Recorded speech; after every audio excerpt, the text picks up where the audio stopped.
mana bu reklamadagi o'sha kichkinagina chok mashinachamiz. Bu chok mashinamizni qulayliklari korobkasida 5 ta mokkisi, zapas hamda bitta ignasi bor. Va buni oyoq bilan ishlatsa bo'ladigan tepkisi va agar buni ishlatmagan holimizda mana knopkasi orqali ishlatsa bo'ladi.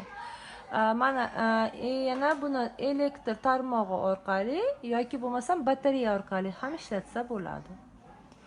Mana hozir ishlatgan materialimiz qalin material, lekin tikishi juda ham oson hamda to'g'ri. Mana akkuratniy tikilgan.